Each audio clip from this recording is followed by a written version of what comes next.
అచ్చిగా ఏమిట్రా అరుపు? అక్క అక్క నువ్వెట్లాగైనా అచ్చిబాబుని కబుర్లలో పెట్టు, నేను వెళ్ళి సీనుబాబుతో మాట్లాడొస్తాను. మాట్లాడడం కదే, సీనుబాబును ఎట్లాగైనా బుట్లో పెట్టు. చి పట్టడం ఏంటి, నేను సీనుబాబుని ప్రేమిస్తున్నాను. తోటకూర కట్టేం కాదు. నువ్వు ఇక్కడే ఉండు, నేను ఇప్పుడే వస్తాను. రాజుబాబు ఏంటి నిన్న రాత్రి బుచ్చిబాబుకి పాము కరిచిందంటగా? కనిపించను సేడితే కరవకేం చేస్తే అది సరే గాని మొన్న నేను పప్పు రుబ్బానుగా, సుందరేముంది? అచ్చిబాబు ఎంత బాగా పప్పు రుబ్బాడక్క అంది. అందా? అయితే సుందరి ప్రేమలో పడుతున్నట్టే. సరే గాని కొంచెం గ్లాసులు గడిపెట్టు. గ్లాసులు కడగల? ప్రేమ కోసం ఏమైనా చేయాలి కదా. అవును కరెక్టే. అవును సుందరి కనిపిస్తుంది. నీళ్ళకెళ్ళింది గాని వస్తది, ముందు గ్లాసులు కడిగిపెట్టమ్మా. ఓకే. ఏంటి సీనుబాబు ఇక్కడే నిలబడిపోయావు?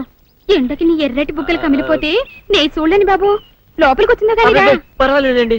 చీ అండి ఏంటి, నేను అసలు వయసులో నీకన్నా చిన్నదాన్ని, పోసన ఎక్కువైపోయి కొంచెం బొద్దుగా ఉన్నానంతే. నేను అసలు 7 మల్లెలెత్తు. ఒరే అచ్చి ఏం చేసి వస్తున్నావురా? గ్లాసులు కడుగుతున్నాను. అదే గ్లాస్ తో టీ తాగుతున్నాను. వస్తున్నావా లేదా? వస్తున్నాను. మావా లోపల సప్పిడ్స్ కుమారి ప్రేమలో 2వ పాఠం చాలా ఘాటుగా చెప్తోంది. ఒరే అచ్చిగా నిన్ను కందులెట్టద్దు, నువ్వు వెళ్ళిపో. ఈ కర్మ నువ్వు బాగుపడవు. సుందరి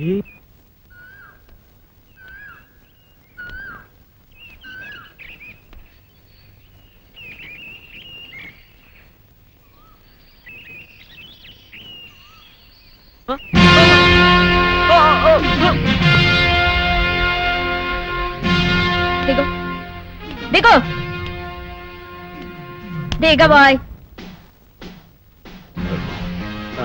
ఏంటి నా మీద మీ తాతయ్య కంప్లైంట్ చేస్తావా? మాట్లాడబోయ్. ఇక్కడ అల్లరి చేస్తే కూడా వస్తాడా మీ తాత? చెప్పు. ఇలా రోడ్డు మీద ఆపి అల్లరి చేసిందని కూడా చెప్తావా? మోహన్ చూడరా, చూడు నిన్ను రోజు ఇలాగే అల్లరి చేస్తా. దమ్ముంటే నువ్వు కూడా అల్లరి చెయ్యి, అంతేగాని పెద్దవాళ్ళ దాకా వెళ్తే మాత్రం గొడవలు అయిపోతాయి. కాలేజీకి వెళ్ళలు, జాగ్రత్త. సరేనండి. ఏంటి సరే, ముందు చేసిన తప్పుకు ఫైన్ కట్టు. ఆ చూపేంటి, లంచ్ అవర్ లో క్యాంటీన్కి వచ్చి కూల్ డ్రింక్ ఇప్పించుకో, సరేనా? అలాగేనండి. ఇక నేను వెళ్ళొచ్చా? మోహన్ చూడరా, వెళ్ళ.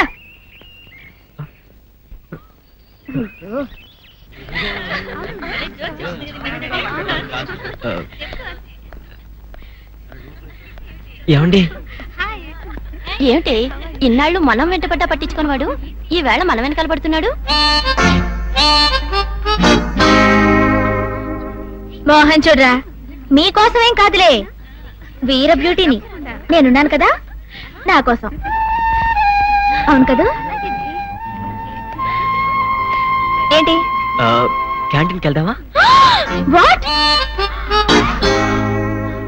నిన్నగాక మన కాలేజీలో కలిసాం, అప్పుడే క్యాంటీన్కి రమ్మని పిలుస్తావా? క్యాంటీన్కి వెళ్ళాక ఐ లవ్ యు అంటావా? ఏమిటోనే పాపం, వెళ్ళకపోతే ఫీల్ అవుతాడు. సరే పద. నాకన్యా వచ్చేసా, తెచ్చేసా. నాగేశ్వరం ఊదటం తప్ప ఇంకేమీ తెలియదు నీకు? పొయ్యి ఊదే కర్మ పట్టిందా? అక్కడ ఏంటి అలా రెచ్చిపోతున్నావు? నేను తెమ్మనవి తెచ్చావా లేదా? తెచ్చానండి బాబు, ఇదిగో ముక్క, ఇదిగో చుక్క. సారా నా చేతికిచ్చి నా కాడు తీసుకో. కాళ్ళేంటండి బాబు, మొత్తం అన్ని బిసికేస్తాను. మంగారు మా పెళ్ళి ఎప్పుడు చేస్తారండి? అప్పుడేనా, ముందు నా కోరిక తెచ్చాలి కదా. చెప్పమా, ఆ క్షణంలో తీర్చేస్తాను. ఏముంటాయి, బల్లి బుర్రలో ఉన్న రసాన్ని 1 లీటర్ తాగాలని ఉంది. ఏంటి? ఎద్దు కన్ను, దున్నపోతు గుండె, గుర్రం నాలక ఇవన్నీ తీసుకొచ్చి శనికాల మీద వేసి రంగరించి ఉప్పు కారం జల్లి కటకముక్క మాంసం తీసుకొచ్చి దీంట్లో కలిపి ఉడికించి బటన్ అదేంటమ్మా తిమింగలం మాంసం, అదే తిమింగలం పాలతో చేసిన పాయసంతో కలిపి తింటా నా సామి రంగా. బాబు గారు అయ్యా, ఇదేం బాలేదయ్యా. ఏంటా నువ్వు అనేది? ఈ బుల్లోని మరీ అంత ఏపుతుంటే ఏం బాలేదు. ఏంటే ఆయన చూసిన తర్వాత నీ మనసు దిల్కుష్ అయిపోయిందా? అవునయ్యా, ఆ బుల్లోని ఏడిపించింది చాలు గాని మా ఇద్దరికి ముడిట్టే. నీకు ఇష్టమైతే నాకు ఇష్టమే అమ్మడం. ఆ నువ్వు సంగతి మర్చిపోకు. ఆ నువ్వు నాకు కనివైన బేమలో ఉన్నాడు. నీ పెళ్ళాక కొంతకాలం సంసారం ఏదాకా అదే బేమలో ఉంచాలి, లేకపోతే నీ బతుకు అదిగో అలా బూడిదిపోలు అయిపోతాయి. నాగకన్యా ఓహోయ్ ఓహోయ్ ఓహోయ్. నా నాగకన్య నాకు దక్కించండి. మీ మేలు ఈ జన్మలో మర్చిపోను. ఇదిగా నా మేలు మర్చిపోయినా పర్వాలేదు గాని ఓ సంగతి మాత్రం మర్చిపోకం. ఏంటండి? నా కూతురు పెళ్ళయ్యాక దానికి కంటమటగానో నీటి చొక్కన కారిందో నీ ఆ. కాట్లే పెట్టా. కారణమనండి. శబాష్ శబాష్. అయితే నీ షాదీ రేపారా? నాగకన్యా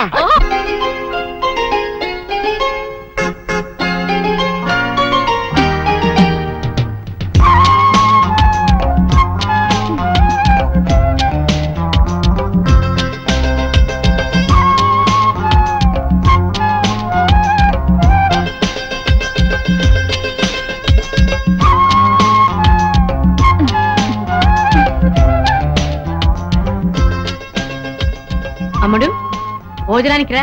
చెప్పు. ఆ? భోజనానికి రావే అంటే చీపు అని ముసిముసి నవ్వులు నవ్వుతావేమిటే? లే, ఆకలిగా లేదు నానత్త. ఏమైంది దీనికి? కంచం ముందు కూర్చుంటే అదే ఆకలి అవుతుంది. లే, లెమ్మంటుంటే లే.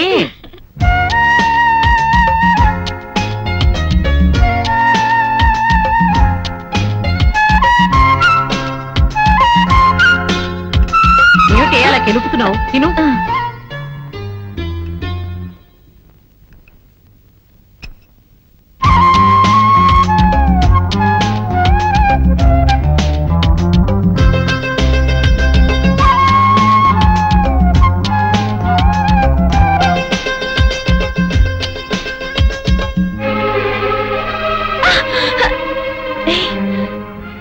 ఏంటిది? నానత్త చూస్తుంది. అయ్యో రామ, నేను చూడటం ఏమిటి? అసలు నువ్వు ఈ లోకంలో ఉన్నట్లేవే. అనం తిను. తినాలనిపించడం లేదు నానత్త.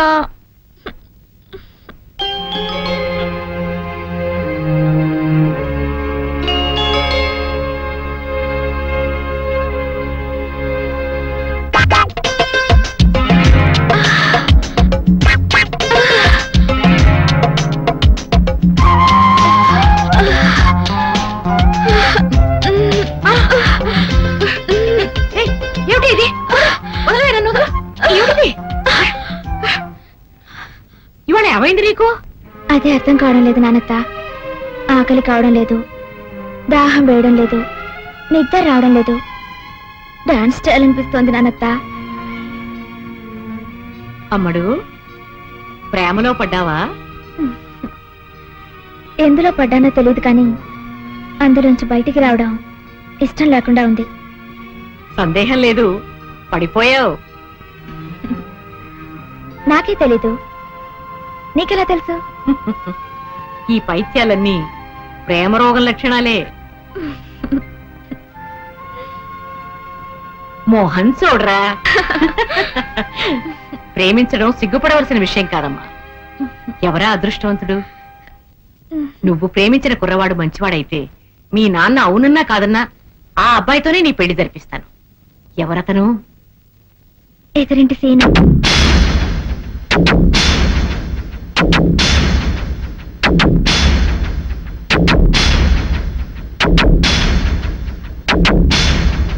ఏమిటి నానత్త?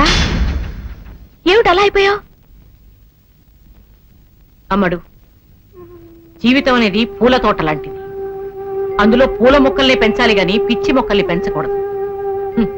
నువ్వు పూల మొక్కను కొని పిచ్చి మొక్కని పెంచుతున్నావు. ఇదేంటి నానత్త? క్షణ క్రితం పెళ్లి చేస్తానని చెప్పి ఇప్పుడు ఇలా అంటున్నావేంటి? నువ్వు ఆ కుర్రవాణ్ణి తప్ప ఇంకెవరిని ప్రేమించినా నేను ప్రోత్సహించేదాన్ని. ఆ దేవుడే కాదన్నా పెళ్లి చేసేదాన్ని. ఏ సీనుకేం తక్కువ? గుణం తక్కువ, కులం తక్కువ, డబ్బు లేదా, అందం లేదా? ఏం తక్కువ కాదంటున్నావు? గుండె బలం తక్కువ. అతనికి ప్రేమించే ధైర్యం లేదు, ప్రేమించినా పెళ్లి చేసుకునే దమ్ము లేదు. నువ్వు అతన్ని మర్చిపో. నానత్త, మర్చిపో అని ఎంత తేలిగ్గా చెప్పావు నానత్త. నువ్వెప్పుడైనా ప్రేమలో పడుంటేగా ఆ బాధ నీకు తెలిసేది.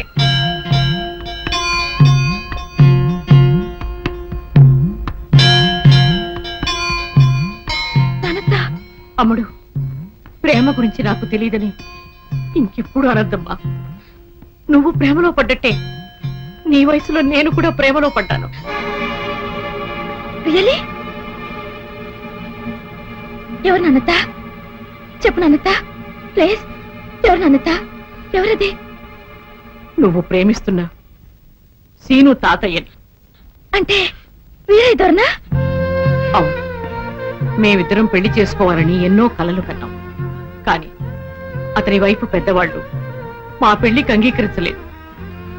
తల్లిదండ్రులు ఎదిరించే ధైర్యం లేక వీరయ్య దొర పిరికితనంతో వేరే పెళ్లి చేసుకున్నాడు. పోగొట్టుకున్న ప్రేమని మర్చిపోలేక నేను మాత్రం పెళ్లి చేసుకోకుండా ఇలాగే ఉండిపోయాను. ప్రేమ అనేది పద్మ వ్యూహం లాంటిది. లోపలికి వెళ్ళినంత తేలిక కాదు బయటికి రావడం. అందుకే చెప్తున్నాను, అతన్ని నువ్వు ఇప్పుడే మర్చిపో.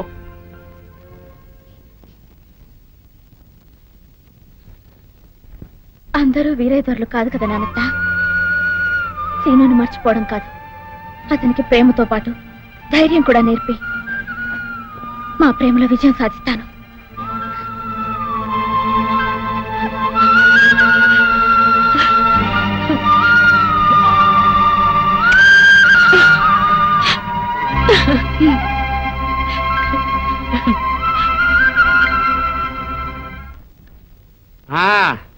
ఏమయ్యా, సంక్రాంతి సంబరాలకి ఏర్పాట్లన్నీ బాగా చేశారా? చేసామండి. అంతా తమ కోసమే ఎదురు చూస్తున్నామండి. మరి ఇంకెందుకు ఆలస్యం, వెళ్దాం పదండి.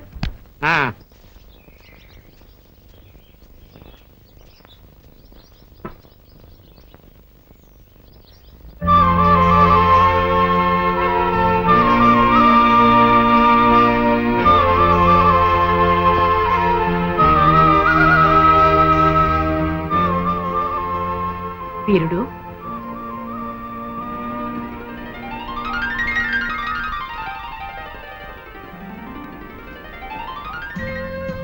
జానకి రా కూర్చో. పర్వాలేదు. 40 ఏళ్ల క్రితం మనం ప్రేమించుకునే రోజుల్లో వీరుడు అని పిలిచేదాన్ని. మళ్ళీ ఎంతకాలానికి విన్నానా ఆ పిలుపు. పిలిచేలా చేశాడు ఆయన నీ మనవడు. నా మనవడా? ఏం చేశాడు? వాడు చాలా బుద్ధిమంతుడే. అదే అదే, ఎక్కడికి పోతాయి చవట బుద్ధులు?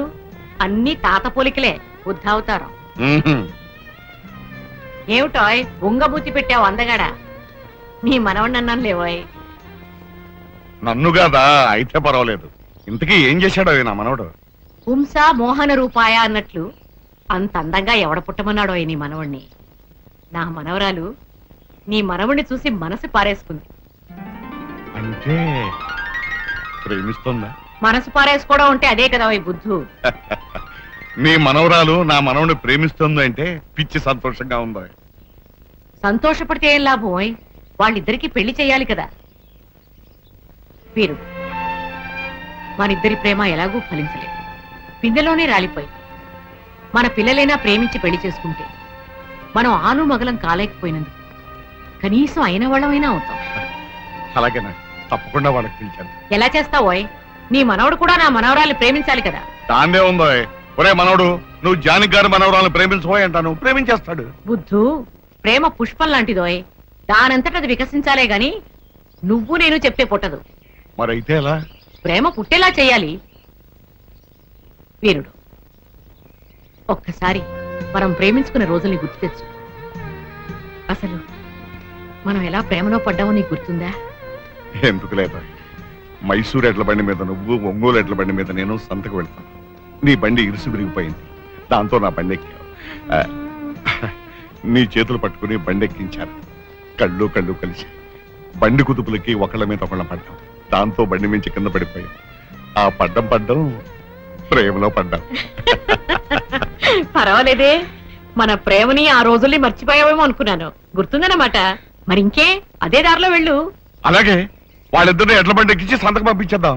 అలాగే జీడీలు పప్పుండలు కొనుక్కోమని చెరో పావులా కూడా ఇచ్చి పంపిద్దాం. అలాగే తప్పకుండా ఇచ్చి పంపిద్దాం. వీరుడు, నీకు బొజ్జ పెరిగింది గాని బుద్ధి పెరగలేదు. అదేమిటా? ఈ రోజుల్లో పిల్లలు ఎడ్ల బండికి సంతలకు వెళ్లేవాళ్ళ, మరి సైకిళ్ళకి కాలేజీలకు వెళుతున్నారు కదా. అవును. నీ మనవడు నా మనవరాలి సైకిల్ ఎక్కాడనుకో, డబుల్ సార్, బ్రహ్మాండం. కళ్ళు కళ్ళు కలవడం, ఆ తర్వాత సైకిల్ గతుకులో పడ్డం, ఒకళ్ళ మీద ఒకళ్ళు పడ్డం, తర్వాత ప్రేమలో పడ్డం. కరెక్ట్. అయితే వెంటనే నా మనవని నీ మనవరాలు సైకిల్ ఎక్కమని పంపించేస్తాను. అలా చెప్తే ఎక్కుతాటోయ్. మరి ఏం చెప్తే ఎక్కుతాడవే? నీ గడియారంలో టైం వెనక్కి తిప్పేయి. తిప్పాను అనుకో. కాలేజీకి ఇంకా టైం ఉందనుకుంటాడు నీ మనవడు. ఊళ్ళో కుర్రవాడంతా కాలేజీకి వెళ్ళిపోతారు. నీ మనవడి సైకిల్లో గాలి తీసి అప్పుడు వేరే దారి లేక నా మనవరాలి సైకిల్ ఎక్కుతాడు నీ మనవడు. ఆహా ఇప్పుడు అర్థమైంది. చాలా బాగుంది.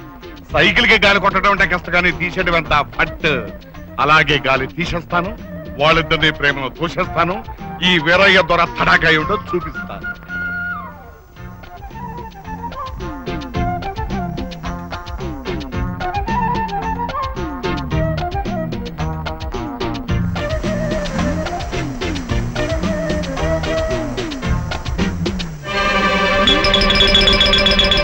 గాలిలోన తేలిపోయే విమానమెక్కర మనవడ. ఏంటయ్యా ఏం నువ్వు చేస్తున్న పని? పిల్లాడు కాలేజీకి వెళ్ళని తయారవుతుంటే పిల్లాడి సైకిల్ గాలి తీసేస్తావా? అసలు నీకు బుర్ర ఉందా? ఆహా, బుర్ర పని చేస్తుందా అంట. అది ఆగు. గాలి ఎందుకు తీసావు చెప్పు మరి కదులు. అబ్బే ఉత్తరేనే గాలి ఆడక ఒక్కపోస్తుంటేను. ఏంటి నీ గాలి ఆడకపోతే పిల్లాడు సైకిల్ గాలి తీసేస్తావా? ఏమిటి బామ్మ, తాతయ్య మళ్ళీ ఏం చేశాడు? అవ్వా, ఎవరితో చెప్పుంటే సిగ్గుచేటు. నీ సైకిల్ కి గాలి తీసేసాడు రా. సైకిల్ గాలి తీసాడా? ఏమిటి తాతయ్య, చిన్ని కృష్ణులాగే చిలిపల్లి ఏమిటి చెప్పు? అది అలా గట్టిగా నిలదీసి అడుగు. ఒరే రావుడు, ఆ వేరుపట్టని సైకిల్ పంప్ అడిగి తీసురా. ఒరే రావుడు, ఎక్కడ చచ్చావురా? తాతయ్య అసలు నీకెందుకు ఇలాంటి పనులన్నీ? ఒరే మనోడు, ఇప్పటికే మీ బామ్మ నాకు వేడి వేడి కందులు పెట్టింది, నువ్వు కూడా కందులు పెట్టకరా. అదంతా నాకు తెలియదు. ఇప్పుడు నీ కాలేజీకి ఎలా వెళ్ళాలి? ఇవాళ ఒక్కరోజు ఏదైనా ఫ్రెండ్ సైకిల్ ఎక్కి వెళ్తా. ఇదిగో పంపు, కొట్టవయ్యా కొట్టు. ఏమిటి 60 ఎకరాల ఆసాముని నేను పప్పు కొట్టాలా? 60 ఎకరాల అస్సాం అయితే సైకిల్ గాలి ఎందుకు తీస్తావు? కొట్టవయ్యా కొట్టు. ఓన్లే బామ్మ, తాతయ్య ఏం కొడతాడు, నేనే కొట్టుకుంటాను, తొందరగానే అవుతుంది. అదేం కుదరదు. ఇంకొకసారి గాలి తీయకుండా ఉండాలంటే గాలి కొట్టడం ఎంత కష్టమో ఆ మనిషికి తెలిసి రావాలి. అలా పందిరుగుందా నిలబడి చూస్తావే? కొట్టవయ్యా, గాలి కొట్టు. రారా అయ్యా, టిఫిన్ చేద్దు గాని. దీంతో కందులు తినేదానికంటే గాలి కొట్టడమేనయ్యా.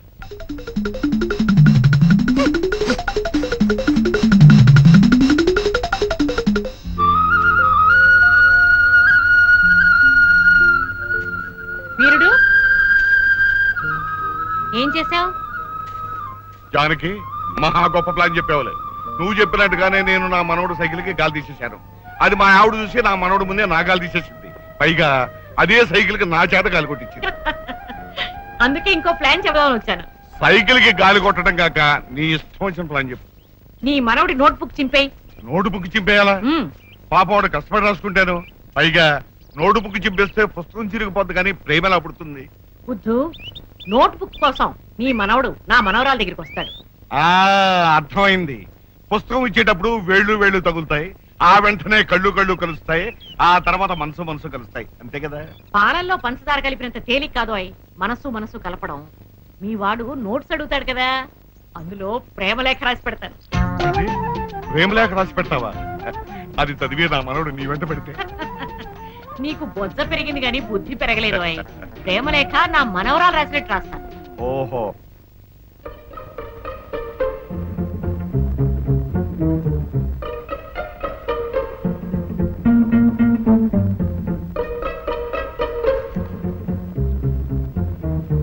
తమలపాకుల గురించి రాసుకున్నావా?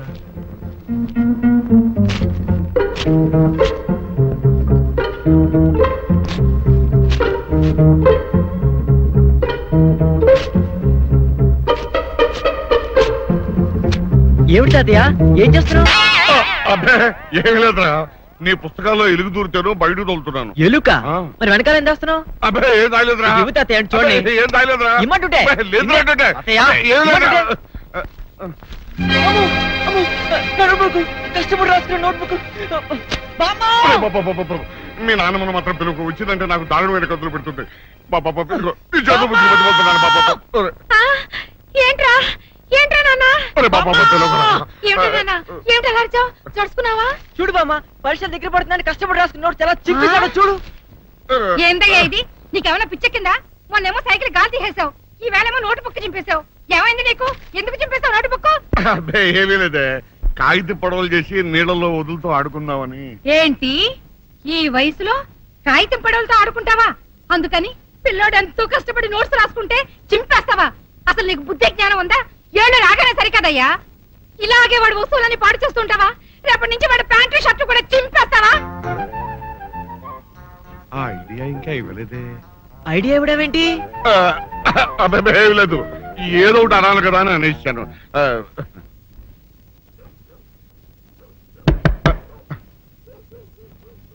ఎవరో తలుపులు కొడుతున్నారు. ఒకవేళ దొంగలు కాదు కదా. రైట్, వెళ్ళా కరణ్కు.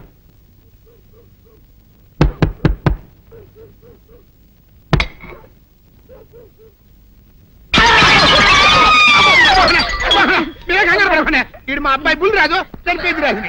మరి ఏమిటి ఇలా వచ్చారు? ఏం లేదండి, పూర్వం చక్రవర్తులు దొంగలు పట్టుకోవడానికి మారు వేసాల్లో తిరిగేవారు కదా, అట్టాగే ఈ ఊరు పేషెంట్ని కదా దొంగలు కాపలా గాయడానికి మారు వేసాల్లో తిరుగుదామని వస్తున్నాం. మీ ఇంటి నుంచి కేకలను పడ్డాయి. ఏంటా అని తలుపు కొట్టాం. ఇంకా నయం కుర్ర పగిలింది కాదు. అవును, ఏంటి అరుపులు? మీరే చెప్పండి ప్రెసిడెంట్ గారు. మొన్నేమో పిల్లాడి సైకిల్ గాలి తీసేశాడు, ఈ వేళేమో వాడి నోటు పుస్తకాలన్నీ చింపేశాడు. ఏమయ్యా ఏంటిది? ఇంత వయసు వచ్చినా కానీ సంటి పెట్టలాగను వదిలేకపోతే సరే. కింద వస్తుంది డాడీ. బుద్ధి బుద్ధి అనాలి. తెలేరా బుద్ధి. ఇదిగో ఈ నోటు చించేసినందుకు గాను మళ్ళీ ఆ నోటు తిరగరాయాలని నేను నీకు సెట్ చేసేసానయ్యా. కరెక్ట్. అదెలా కుదురుతుందయ్యా? నాకు చదవడం తప్ప రాయడం రాదే. ఇది క్లిష్టమైన సమస్య డాడీ. ఏమీ కిలసడమైన పరిస్థితి కాదు. ఆయన చించిన ఎన్ని అంటిస్తాడో నువ్వు వాటిని చూసి మళ్ళీ నోటు తిరగరాయి. నోటు రాయడం నేర్చుకున్నట్టు ఉంటది, ప్రజాసేవ చేసినట్టు ఉంటది. ఇదేం బాగోలేదు డాడీ. తప్పు ఒకరు చేస్తే శిక్ష ఒకరికా. అందుకే నేను అనేది ఇంకొక నాన్నకు పెట్టినా బాగుండేదనే. రే ఆ తప్పుడు కొత్త సంబంధ వార్త వస్తుంది. స్వామి, నా మనసు అటు ఇటు పోకుండా చదువు మీదే ఉండేలా చేసి పరీక్షలో ఫస్ట్ ర్యాంక్ వచ్చేలాగా నన్ను ఆశీర్వదించు స్వామి. ఈ చలిమిడి ముద్ద పరీక్ష పాస్ అవ్వకపోయినా దేశానికి ఏమీ నష్టం లేదు కానీ ఈ జడ పదార్థం నా జడ పట్టుకుని నా వెనకాలే తిరిగేలా చేసి ఈ ప్రేమ పరీక్షలో నేను విజయం సాధించేలా ఆశీర్వదించు స్వామి. కొట్టారంటనా?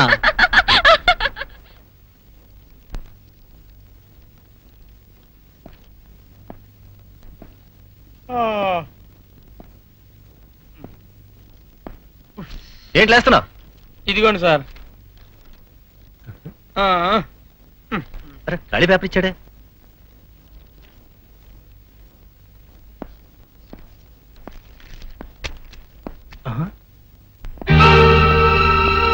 Mister Srinivas, what is this? నువ్వేదో ఇంటెలిజెంట్ స్టూడెంట్ అనుకున్నాను. నువ్వు కూడా కాపీ కొడుతున్నావా? Are you not ashamed of it? నేను కాపీ కొట్టలేదు సార్. Shut up. కాపీ కొట్టకపోతే ఈ స్లిప్ నీ దగ్గర ఎలా వచ్చింది? నీలాంటి వాళ్ళని డిపార్ట్ చేస్తే గానీ మిగతా వాళ్ళకి బుద్ధి రాదు. సార్ నన్ను నమ్మండి సార్, నేను కాపీ కొట్టలేదు. ఫస్ట్ ర్యాంక్ రావాలని ఎంతో కష్టపడి చదివాను. ఆ స్లిప్ ఎవరో కావాలని అడిగి పడేసినట్టున్నాను. అవును సార్, ఆ స్లిప్ నాది. నన్ను పట్టుకుంటారని భయపడి సీను దగ్గర పడేశాను. వాట్?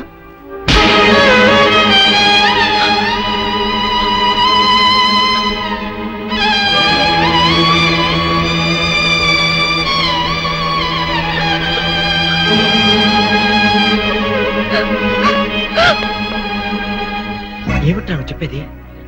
అవునరా, పరీక్షలో డీబర్ అయితే మా నాన్న చంపేస్తాడని భయపడి ఆ స్లిప్ నేనే పడేశాను. సారీరా. సౌందర్యం నిన్ను సేవ్ చేయాలని ఆ తప్పు తన మీద వేసుకున్నా. నువ్వేమో అనవసరంగా అమ్మాయిని కొట్టేశావు. అయ్యయ్యో, అందుకనే మరి పాప అమ్మాయి ఏడుస్తూ వెళ్ళిపోయింది.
I'm a fool. Yes, I'm a big fool. అందరూ ఆడపిల్లలాగే నీకు నేనంటే అట్రాక్షన్ అనుకున్నాను, కానీ నువ్వు నన్ను ప్రేమిస్తున్నావు అనుకోలేదు. నువ్వు నాకు సాయం చేస్తే నేను మీ చేయి చేసుకున్నాను. తప్పు చేసి సారీ చెప్పడం తప్పించుకోవడమే. అందుకే నేను శిక్షించుకుంటాను.